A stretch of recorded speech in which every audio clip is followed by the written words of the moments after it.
Sir Janasena నాయకులకు చంద్రబాబు నాయుడు గారి పైన కోపం వచ్చిందని చెప్పేసి అంటే జనసేనకి అండ్ టీడీపీకి మధ్య ఒక గ్యాప్ వచ్చిందని చెప్పేసి కొన్ని వార్తలు రావడం చూస్తున్నాం సార్. అసలు ఏం జరిగింది జనసేన టీడీపీ మధ్య, ఎందుకు గ్యాప్ వచ్చినట్టు? ఇప్పుడు ఒక వార్త మెల్లమెల్లగా వైరల్ అవుతుంది. అదేంటంటే చంద్రబాబు మీద కోపంతో ఉన్న జనసేన నాయకులు అని. దీనికి ప్రధాన కారణం ఏంటంటే మామూలుగా చూస్తే మనకి జనసేన లేదా పవన్ కళ్యాణ్ లేకపోతే చంద్రబాబుకి పరిస్థితి వచ్చేదే కాదు. ఎందుకంటే ఒక ఊపు తీసుకొచ్చింది పవన్ కళ్యాణ్. ముఖ్యంగా జగన్కి యాంటీ ఓట్ని చీల్చనని చెప్పి గట్టిగా కూర్చొని ఈ పొత్తుని కుదిర్చింది కూడా పవన్ కళ్యాణ్. ఈవెన్ బీజేపీ పవన్ కళ్యాణ్ లేకపోతే తెలుగుదేశంతో కలిసి ఉండేదా అంటే డౌట్ఫుల్లే. ఎందుకంటే బీజేపీకి ఇంట్రెస్ట్ లేదు తెలుగుదేశంతో కలవడం. కానీ పవన్ కళ్యాణ్ దాన్ని సుసాధ్యం చేశాడు. పవన్ కళ్యాణ్ ఆ విషయం ఓపెన్గా కూడా చెప్పాడు. నేను చాలా ఇబ్బందులు ఎదుర్కొన్నాను, చాలా తిట్లు కూడా తిన్నాను వాళ్ళ దగ్గర, అంత ఇబ్బందులు పడి మరి పొత్తు కలిపానని చెప్పాడు. ఎందుకంటే పవన్ కళ్యాణ్కి ఎట్టి పరిస్థితుల్లో జగన్ అధికారంలోకి రానివ్వను అని ఒక ప్రతిజ్ఞ చేశాడు కాబట్టి దానికోసం దేనికైనా సిద్ధమయ్యాడు. అందుకని అన్కండిషనల్గా చంద్రబాబు జైల్లో ఉన్నప్పుడు పోయి సపోర్ట్ ఇచ్చాడు, మద్దతు ఇచ్చాడు. తర్వాత పొత్తు కూడా అనౌన్స్ చేసేసాడు. అప్పటికి విధి విధానాలు లేవు, ఎన్ని సీట్లు వస్తాయో లేదు, అయినా కూడా అనౌన్స్ చేశాడు. అయితే దానికి తగినట్టు సీట్లు తెచ్చుకోవడంలో కూడా పవన్ కళ్యాణ్ త్యాగం చేశాడు. తనకి అంతకుముందు 24 సీట్లు ఎమ్మెల్యే 3 ఎంపీ ఇచ్చినా కూడా బీజేపీ కోసం తనే త్యాగం చేశాడు. చంద్రబాబు త్యాగం చేయలే. తనే ఇక్కడ 3 సీట్లు, అక్కడ 1 సీటు, 4 మొత్తం త్యాగం చేశాడు. ఇన్ని చేసినా కూడా పవన్ కళ్యాణ్ 21-21 అక్కడ 2-2 అంటే 100% స్ట్రైక్ రేట్తో గెలిచాడు. అయితే ఇక్కడ ఏం జరిగిందంటే పవన్ కళ్యాణ్ లేదా బీజేపీ సపోర్ట్ అవసరం లేకుండా గవర్నమెంట్ ఫామ్ చేసే పరిస్థితి చంద్రబాబుకు వచ్చింది. అంటే చంద్రబాబుకి అబ్సల్యూట్ మెజారిటీ వచ్చింది. సో 135 సీట్లు వచ్చాయి, ఓవరాల్గా 164లో. కాబట్టి చంద్రబాబు నిజానికి జనసేన బీజేపీ లేకుండా అయినా కూడా గవర్నమెంట్ ఫామ్ చేయొచ్చు. వాళ్ళ మీద డిపెండ్ అవ్వాల్సిన అవసరం చంద్రబాబుకి లేదు. కాకపోతే ప్రీపోల్ అలయన్స్లో ఉన్నారు కాబట్టి, అట్లాగే బీజేపీతో అక్కడ ఎన్డీఏ కూటమిలో ఉన్నారు కాబట్టి నేషనల్ లెవెల్లో అక్కడ కూడా గవర్నమెంట్లో భాగం కాబట్టి ఇక్కడ బీజేపీకి జనసేనకి భాగం ఇవ్వాల్సిన పరిస్థితి చంద్రబాబుకి ఏర్పడింది. That is one thing. Second thing, 2029లో కూడా ఇదే కాంబినేషన్తో వెళ్ళాలి, లేకపోతే జగన్ పుంజుకునే అవకాశం ఉంది. ఎందుకంటే జగన్ని తక్కువ అంచనా, సీట్లు 11 ఉండొచ్చేమో కానీ 40% ఓట్ షేర్ ఉంది. గతం కంటే ఓన్లీ 10 తగ్గాయి. వీళ్ళు ముగ్గురు కలవకపోయింటే జగన్కి కూడా అడ్వాంటేజ్ వచ్చిండేది.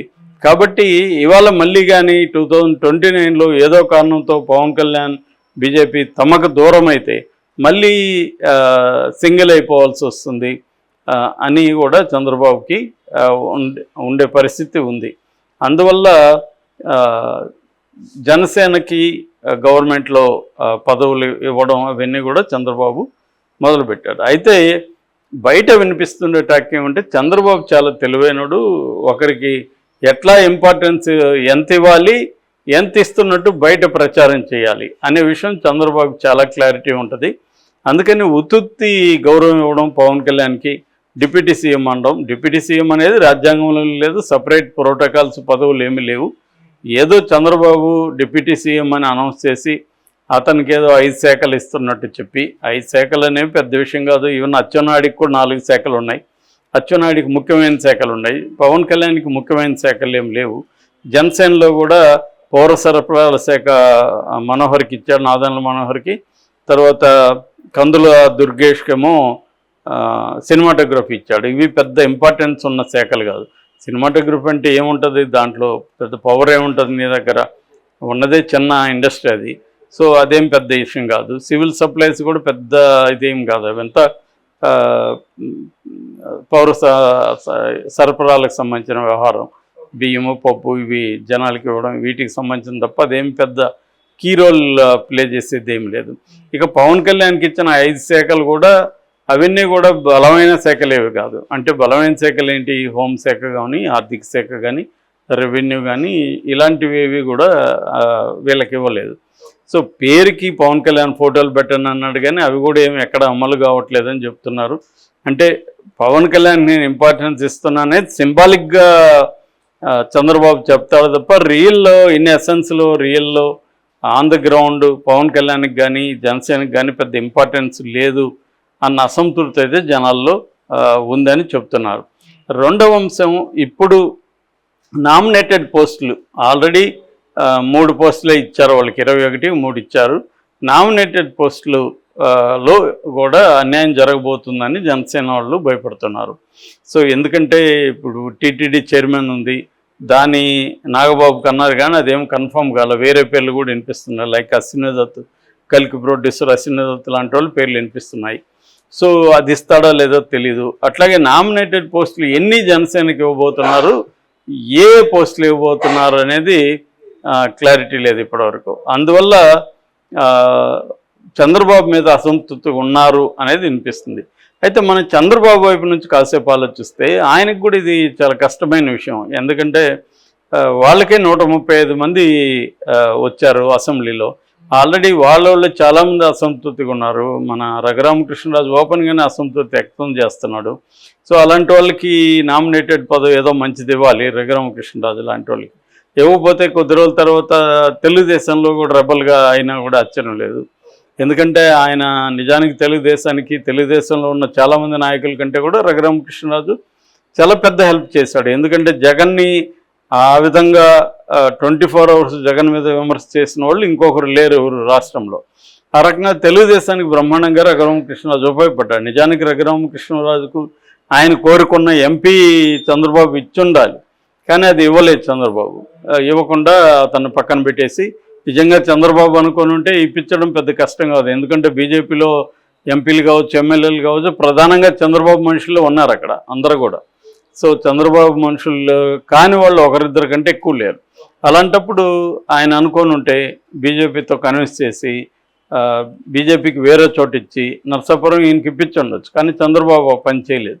చంద్రబాబు ఏంటంటే గతంలో లాగా లేడు. ఈసారి ఏంటంటే అధికారం ఇంపార్టెంటు, మొహమాటాలకు వెళ్ళకూడదు మనం అని చెప్పి చంద్రబాబు ఆయన పాయింట్ ఆఫ్ వ్యూలో ఆయన కరెక్టే.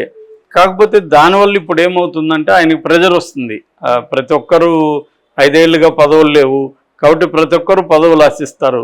తెలుగుదేశంలోనే పోరాడిన చాలామంది ఉన్నారు, వాళ్ళకే పదవులు ఈసారి ఇవ్వలేకపోయాడు. సీనియర్స్ చాలామందిని పక్కన పెట్టాల్సి వచ్చింది.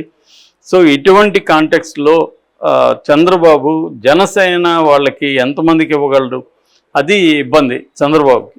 కానీ జనసేన పాయింట్ ఆఫ్ వ్యూలో చూసినప్పుడు మేము లేకుండా మీరు అధికారంలోకి రాలేదు కదా, మా వల్లే కదా మీరు అధికారంలోకి వచ్చారు, పవన్ కళ్యాణ్ లేకపోయింటే అసలు ఇదేమి ఏర్పడి ఉండేది కాదు, కాబట్టి మీరు మాకు పదవులు ఇవ్వాలి కదా అనేది వాళ్ళల్లో ఉన్న అసంతృప్తి. ఇది రెండు వైపులా చూసుకున్నప్పుడు ఎవరి పాయింట్ ఆఫ్ వ్యూలో వాళ్ళు కరెక్ట్. కాకపోతే దీనివల్ల ఏ స్థాయిలో ఈ అసంతృప్తి ఇదవుతుంది, దీన్ని ఇప్పుడు మెల్లమెల్లగా వైసీపీ వాళ్ళు కూడా కొద్దిగా దాన్ని ఒత్తిపెట్టి ముట్టించి దాన్ని పెంచుదామని ట్రై చేస్తున్నారు. ఎందుకంటే మనం ఎలక్షన్ ముందు కూడా చూసాము, తెలుగుదేశానికి జనసేనకి మధ్య గొడవలు పెట్టాలని వైసీపీ తీవ్రంగా ట్రై చేస్తుంది. అందుకని పవన్ కళ్యాణ్ని విపరీతంగా టార్గెట్ చేసింది. ఎందుకంటే ఓట్ షేర్ అనేది జరగకూడదు అనేది వైసీపీ ఆశించింది. కానీ బ్రహ్మాండంగా ఓట్ షేర్ ఇరువైపులా జరిగాయి.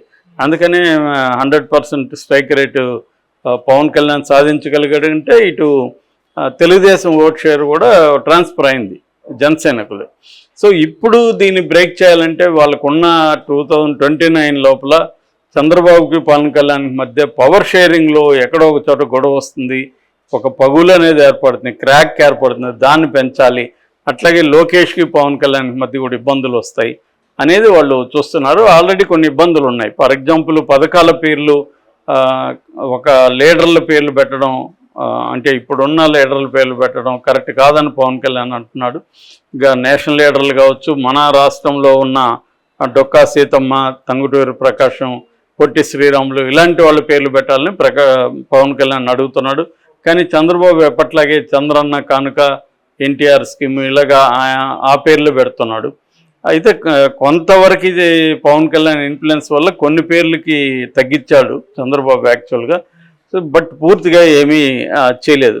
అట్లాగే సెంట్రల్లో జనసేన తరఫున కొట్లాడి జనసేనకులు ఒక మినిస్టర్ అన్న ఇప్పిస్తారని కూడా అనుకున్నారు. అది కూడా చంద్రబాబు చేయలేదు. కనీసం సెంట్రల్ లెవెల్లో ఏదైనా పోస్టులు జనసేనకి ఇప్పిస్తారో అనేది కూడా ఉంది. కానీ ఆ వైపుగా కూడా చంద్రబాబు ఏం ట్రై చేయలేదు. సో ఇలాగా ఇటు నామినేటెడ్ పోస్టులు ఇవ్వలేదు, ఇటు మంచి మంత్రి పదవులు ఇవ్వలేదు,